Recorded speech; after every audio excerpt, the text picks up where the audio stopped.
ये कहानी गोकुल नगर के एक छोटे से गोपालक नामक बालक पर आधारित है, जिनका नाम कृष्ण था। कृष्ण एक ब्रजवासी गोपाल थे और उनकी माता यशोदा थी, जो उनके साथ नंदगांव में रहती थी। गोकुल नगर में बचपन में कृष्ण बड़े ही नटखट और शरारती थे। वे अपने दोस्तों के साथ खूबसूरत प्राकृतिक वातावरण में खेलते थे और उनकी माता यशोदा उनकी शरारतों का समय समय पर नाटकीय दंडन देती थी। कृपया जारी रखें, और अगर आप चाहें तो अगले भाग की कहानी को सुनाऊं। कृष्ण के बचपन के खुशी के पल गोकुल नगर में जारी थे। वे अपने दोस्तों के साथ खेतों में छलांग लगाने, गौशाला में गोपियों के साथ माखन खाने और बंदरों के साथ खेलने का आनंद लेते थे। कृष्ण की एक विशेष पसंद थी, माखन। वे बड़े ही शौक से माखन खाते थे, लेकिन उनकी शरारतें भी उतनी ही बड़ी थी। कृष्ण का प्रिय खिलौना माखन खूबसूरती और मजेदार तरीके से तोड़ना था। अगले भाग में हम देखेंगे कृष्ण के माखन चोरी के एक खास पल को और उनकी माता यशोदा के साथ कैसे खेलते हैं। गोकुल नगर में एक दिन कृष्ण अपने दोस्तों के साथ माखन चोरी के लिए मैदान में आए। मैदान में माखन पोतों का प्यारा सा पिरामिड बनाया था और कृष्ण ने इसे ढाया और सभी के साथ खूबसूरत माखन खाया। माखन चोरी के बाद कृष्ण और उसके दोस्त बच निकले, लेकिन उनके शरारती कामों के लिए उन्हें उनकी माता यशोदा के पास जाना पड़ा। यशोदा ने कृष्ण के साथ खिलवाड़ खेलते समय उनके मुंह में माखन रेशा और माखन की पिपिया देखी, जिन्होंने उनके माखन पोतों का सिर पर छलांग लगाने में मदद की थी। यशोदा ने हंसते हुए कहा, कृष्ण, तुम माखन चोर हो। मुझे पूरी सच्चाई जानने का मन नहीं है। कृष्ण ने माता यशोदा के साथ माखन चोरी के चुपके से खेलने का आनंद लिया और उनके साथ अद्वितीय बचपन के खुशी के पल जीने का आनंद लिया। कृपया जारी रखें, और अगर आप चाहें तो अगले भाग की कहानी को सुनाऊं। कृष्ण के माखन चोरी के दिन गुजर जाते, लेकिन वहीं उनकी नटखटी और चालाकी का सिलसिला जारी रहता। गोकुल नगर के लोग खूबसूरत माखन को सुरक्षित रखने के लिए कई तरह की चुपचापी चीजें लगा देते थे, लेकिन कृष्ण का मन किसी भी संघटना को हल निकालने का था। एक दिन वे अपने दोस्तों के साथ एक घर के पास खेल रहे थे, जब उन्होंने एक माखन की छड़ी को देखा जो ऊंचे स्थान पर रखी गई थी। कृष्ण ने अपने दोस्तों के साथ मिलकर एक पिरामिड बनाया और छड़ी की छोड़ी तक पहुंचने के लिए उसका साहस किया। कृष्ण ने धीरे धीरे छड़ी को छू लिया और माखन की छड़ी को उधेरी लिया। उसके दोस्त खुशी खुशी माखन खाने लगे और कृष्ण ने उनके साथ खूबसूरती से माखन का स्वाद लिया। कृष्ण की माता यशोदा ने उनके मुंह को देखा और हंसते हुए कहा, कृष्ण, तुम माखन चोर हो। कृष्ण ने माता यशोदा के साथ खेलने का आनंद लिया और उनके साथ अद्वितीय बचपन के खुशी के पल जीने का आनंद लिया। अगले भाग में हम देखेंगे कृष्ण के माखन चोरी के और अद्वितीय खेल के पल। कृष्ण के माखन चोरी के और खूबसूरत पल गुजर जाते, लेकिन उनकी नटखटी और चालाकी का सिलसिला जारी रहता।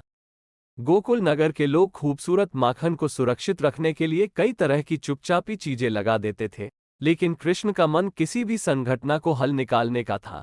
एक दिन कृष्ण और उसके दोस्त गोपियों के घर में पूरी छड़ियों से भरी माखन की मटकियों को देखते हैं। वे सोचते हैं कि यह एक अद्वितीय अवसर है और कृष्ण का साथ देना चाहते हैं। कृष्ण और उनके दोस्त गोपियों के साथ मिलकर माखन की मटकियों का पिरामिड बनाते हैं और कृष्ण ऊपर की तरफ चढ़ जाते हैं। वे सभी एक साथ माखन चुराने के लिए मजबूत प्रयास करते हैं, लेकिन मटकियां गिर जाती हैं और माखन बर्बाद हो जाता है। कृष्ण और उनके दोस्त गोपियों के लिए यह मजेदार खेल होता है और वे साथ हंसते हैं।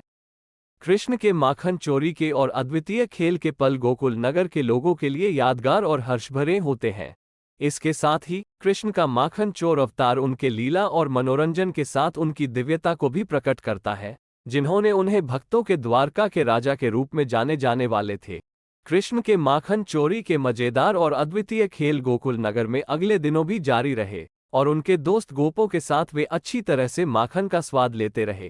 कृष्ण की माखन चोरी और श्री कृष्ण के अन्य लीलाएं गोकुल के लोगों के लिए आनंद का स्रोत बन गई थीं। वे हमेशा उनके साथ खेलने के लिए उत्सुक रहते और श्री कृष्ण के साथ बचपन के सुखद पल जीने का आनंद लेते।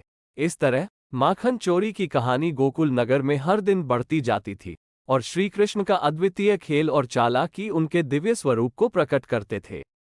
गोकुल नगर के लोग इन खेलों के माध्यम से परमात्मा के साथ अद्वितीय संबंध बनाते थे और उनके बचपन के सुखद पलों का आनंद लेते थे। ये थी माखन चोरी की पूरी कहानी। जिसमें श्री कृष्ण के मनोरंजन, चालाकी और दिव्यता का मिलन होता है। गोकुल नगर में कृष्ण के माखन चोरी के खेल के बाद अगले दिन भी बदले नहीं। वे आगे और अधिक जिज्ञासु और चालाक बन गए और उन्होंने माखन के डिब्बों को खोलने के लिए और भी नई तकनीकें विकसित की। एक दिन कृष्ण और उसके दोस्त गोपों ने एक खास तरह की छड़ी के साथ एक डिब्बा देखा जिसमें सबसे मिठाई भरी थी। कृष्ण ने फिर अपने दोस्तों के साथ योजना बनाई कैसे वो मिठाई को छुपकर खा सकते हैं। वे सब डिब्बे के पास गए और कृष्ण ने उसके चोटी के सिर पर पांव रखकर उसे खोला और सबने मिठाई चुराई। कृष्ण और उसके दोस्तों ने खूबसूरती से मिठाई का स्वाद लिया और उन्होंने इसका आनंद लिया। इसके बाद वे अपने घरों के पास छुप गए और कृष्ण की माता यशोदा ने उनके मुंह को देखकर हंसते हुए कहा, कृष्ण, तुम माखन चोर हो। कृष्ण ने माता यशोदा के साथ खेलने का आनंद लिया और उनके साथ अद्वितीय बचपन के खुशी के पल जीने का आनंद लिया। माखन चोरी की कहानी गोकुल नगर में हर दिन बढ़ती जाती और श्री कृष्ण का अद्वितीय खेल और चालाकी उनके दिव्य स्वरूप को प्रकट करते थे। गोकुल नगर के लोग इन खेलों के माध्यम से परमात्मा के साथ अद्वितीय संबंध बनाते थे और उनके बचपन के सुखद पलों का आनंद लेते थे। श्री कृष्ण के माखन चोरी के खेल का प्रस्तुत भाग उस दिन के बाद है जब वे और उनके दोस्त गोपियां मिलकर खूबसूरत माखन का स्वाद ले रहे थे। गोकुल नगर में कृष्ण के अद्भुत खेल की खबर फिर से फैल गई थी और गोपों के साथ वे बचपन के खेल और चालाकी जारी रख रहे थे। कृष्ण और उसके दोस्त अब और भी विचलित हो गए थे और वे अपने चर्चाओं में माखन चोरी के खेल के बारे में हंसते और गाते रहते थे। इस तरह माखन चोरी की कहानी गोकुल नगर में हर दिन बढ़ती जाती और श्री कृष्ण का अद्वितीय खेल और चालाकी उनके दिव्य स्वरूप को प्रकट करते थे। गोकुल नगर के लोग इन खेलों के माध्यम से परमात्मा के साथ अद्वितीय संबंध बनाते थे और उनके बचपन के सुखद पलों का आनंद लेते थे। इसके साथ ही वे अपने जीवन के महत्वपूर्ण सीख भी सीखते थे, जैसे कि जीवन में खुशियां हमें छुपकर आ सकती हैं और हमें हर पल का आनंद उठाना चाहिए। कृष्ण और उसके दोस्त गोपों के बीच माखन चोरी का खेल गोकुल नगर में आगे बढ़ता गया। वे हमेशा नए और बेहतर तरीके से माखन डिब्बों को खोलने के लिए कोशिश करते और उन्हें खा जाते। एक दिन वे अपने दोस्तों के साथ एक विशेष खेल खेलने का फैसला किया। इस बार वे बचपन के खेल में ज्यादा माखन नहीं चुराएंगे, बल्कि उन्होंने सोचा कि वे माखन डिब्बे के अंदर छिपे हुए निकलने की कोशिश करेंगे। खेल का समय आया और वे बचपन के अद्वितीय संगीत और नृत्य के साथ माखन डिब्बों के पास गए। वे जोरदार हंसी में अपने दोस्तों के साथ गाते और नृत्य करते रहे और आत्मा के साथ खुशी के सुखद पल जी रहे थे। खेल के बाद वे अपने घरों के पास छिप गए और कृष्ण की माता यशोदा ने उनके मुंह को देखकर हंसते हुए कहा, कृष्ण, तुम माखन चोर हो। कृष्ण ने माता यशोदा के साथ खेलने का आनंद लिया और उनके साथ अद्वितीय बचपन के खुशी के पल जीने का आनंद लिया। माखन चोरी की कहानी गोकुल नगर में हर दिन बढ़ती जाती और श्री कृष्ण का अद्वितीय खेल और चालाकी उनके दिव्य स्वरूप को प्रकट करते थे। गोकुल नगर के लोग इन खेलों के माध्यम से परमात्मा के साथ अद्वितीय संबंध बनाते थे और उनके बचपन के सुखद पलों का आनंद लेते थे। श्री कृष्ण और उसके दोस्त गोपों के साथ माखन चोरी का खेल गोकुल नगर में आगे बढ़ता गया। वे हमेशा नए और बेहतर तरीके से माखन डिब्बों को खोलने के लिए कोशिश करते और उन्हें खा जाते। एक दिन वे अपने दोस्तों के साथ एक विशेष खेल खेलने का फैसला किया। इस बार वे बचपन के खेल में ज्यादा माखन नहीं चुराएंगे, बल्कि उन्होंने सोचा कि वे माखन डिब्बे के अंदर छिपे हुए निकलने की कोशिश करेंगे। खेल का समय आया और वे बचपन के अद्वितीय संगीत और नृत्य के साथ माखन डिब्बों के पास गए। वे जोरदार हंसी में अपने दोस्तों के साथ गाते और नृत्य करते रहे और आत्मा के साथ खुशी के सुखद पल जी रहे थे। खेल के बाद वे अपने घरों के पास छिप गए और कृष्ण की माता यशोदा ने उनके मुंह को देखकर हंसते हुए कहा, कृष्ण, तुम माखन चोर हो। कृष्ण ने माता यशोदा के साथ खेलने का आनंद लिया और उनके साथ अद्वितीय बचपन के खुशी के पल जीने का आनंद लिया।